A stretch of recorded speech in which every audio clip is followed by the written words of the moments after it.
Michael Savage.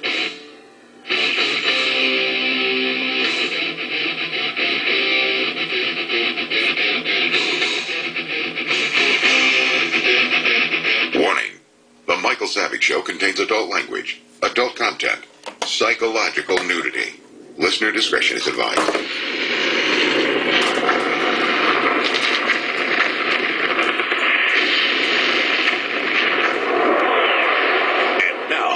America's most exciting radio talk show, The Savage Nation. Here is Michael Savage.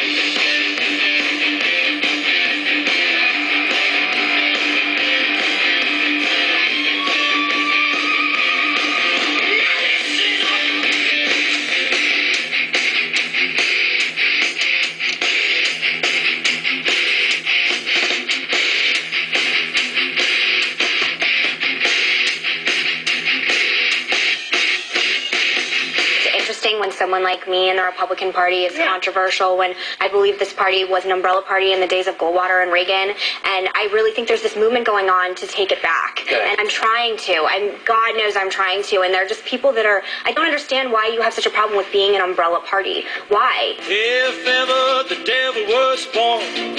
We're just listening to the whiny voice of Minnie McCain on a hen show run by anti-male psychos. Pill Jr. attacking conservatives, calling Goldwater a large tent.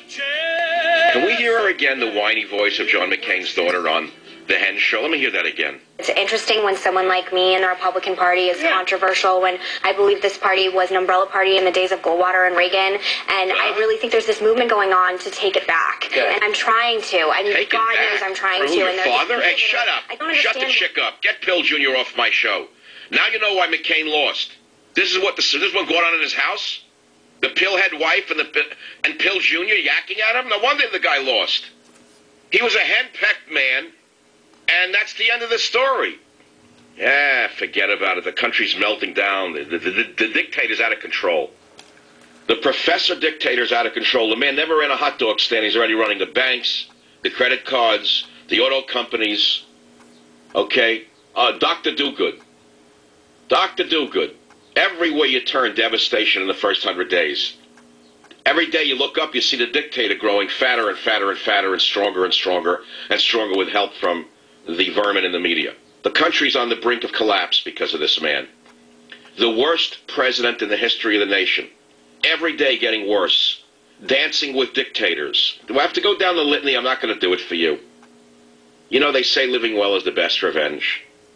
And I actually believe in that. And you look around San Francisco, I don't know. I don't see a recession.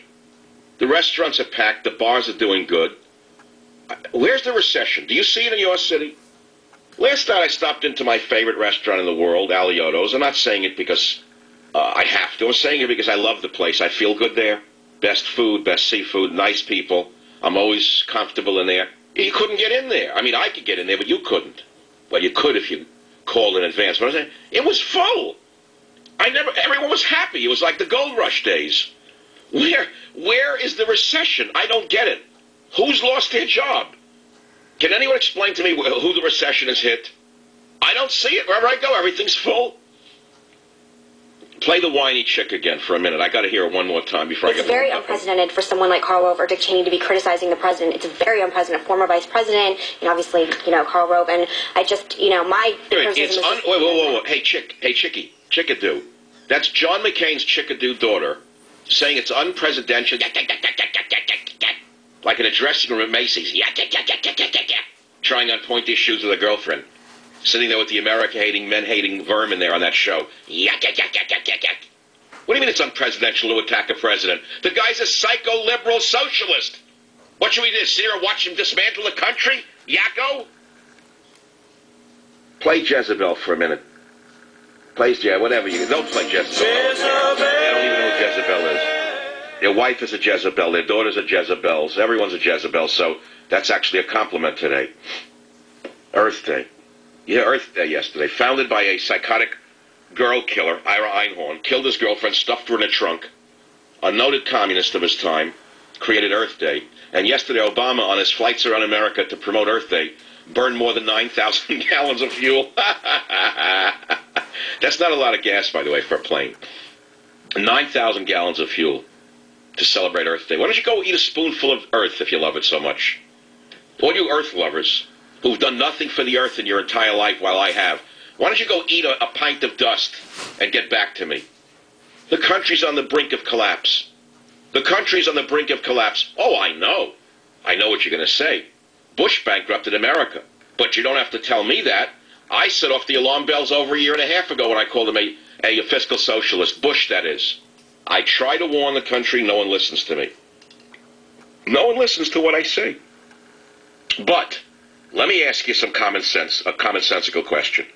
You inherit a debt of $1 trillion, so what, you fix it by increasing that to $3 trillion in debt? That's how you do it? So Dianne Feinstein, like a fat cockroach, can take $50 billion of the money and transfer it to the FDIC so her husband, Richard Blum, can get contracts for his real estate firm and go down the list of Democrats who've done that? That's how you solve a problem? Are you people crazy? You don't see what this man is doing? Took over the financial institutions. Took over the auto industry. Exactly Chavez's game plan. You have a naked Marxist running America. Oh, I know he has a booming voice from Kenya. He has a booming voice from Kenya. But if you actually look at what he's doing, man, you really ought to be frightened. This is not an American president. This is a socialist president. This country has never had a socialist president. The man from Kenya can speak real well. But if you actually look at what he's actually doing, everything he's doing is undoing what was done for the last 300 years. He's undoing our financial system. He's undoing our way of life. People are terrified of what this man might do if he is not called to task for what he is doing. Let's talk about the so-called interrogation techniques that these vermin are calling torture. It turns out that the Democrats approved all of them every step of the way because they knew the danger we were in, and they said, go ahead and waterboard Khalid Sheikh Mohammed, which apparently prevented a 9/11 on Los Angeles. How could you not understand what's going on here? Do you know who is bankrolling the calls for the torture probe? You think it's just coming from the vermin in the media? You're mistaken. They're nothing but puppets. They're puppets. The puppeteer is George Soros. The puppeteer is George Soros, the so-called Open Society Institute, which was founded by this evildoer, Soros, in 1993, to promote socialism around the world, issued an email yesterday announcing the creation of a new organization called the Commission on Accountability. And what they want is, quote, an investigation of torture and cruel, inhuman, and degrading treatment of detainees. Now, why would George Soros want to destroy America? Here is a man who apparently fled the Holocaust. Yes, he's Jewish. Fled the Holocaust, came to America, made a fortune, and now spends his entire fortune trying to destroy America. What do you want me to not tell you the reality of what's going on? Here's a few other stories that you won't read in your local crap newspaper. The reason they're going out of business and losing $1 million a week is because they're losing $1 million a week because you wouldn't buy that garbage. How many progressives are there in America to buy newspapers? Not enough to save the newspapers. One. Here are the headlines that I think you should know about. The so-called Attorney General of the state of California, Governor Jerry Moonbeam Brown, has called Proposition 209, a law that was enacted by the people 10 years ago, unconstitutional because it doesn't allow affirmative action. Did you hear what I just said to you? The Attorney General of the state of California, who is the highest lawmaker in the state, has said that we should overturn Prop 209. He also said we should overturn the ban on gay marriage. Here is a man who is openly defying the law of his own state and the law of the people, the vote of the people. We have dictators wherever you turn. They're all communists, they're all Democrats, and they're all Democrats. And every one of them is anti-constitutional and un-American. Every one of them is working against the vote. Number two, I don't know if you can understand this one. Bank of America CEO, this guy, when I watched him, Kenneth Lewis, he looked like the Mad Hatter in Alice in Wonderland. The guy looks like a Daffy Duck, doesn't know what he's doing. And I'm sure he's a typical CEO. He looks like a dingbat.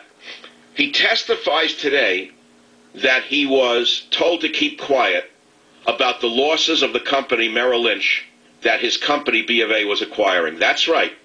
Recently acquired transcripts of testimony from CEO Mad Hatter Kenneth Lewis said that he was pressured to keep quiet about the losses of Merrill Lynch, which B of A was buying. The purchase closed on January 1 of this year. Then it came out that Merrill lost almost $16 billion after it was bought, triggering a $20 billion government bailout by the very people who told him to shut his mouth, Geithner and Paulson. Now, why are Geithner and Paulson not in prison? Answer, because they put the stooge socialist Obama in power. You get it? 1-800-449-8255, michaelsavage.com. Living well is the best revenge, and talking well is the second best revenge. I'll be right back. AM 560.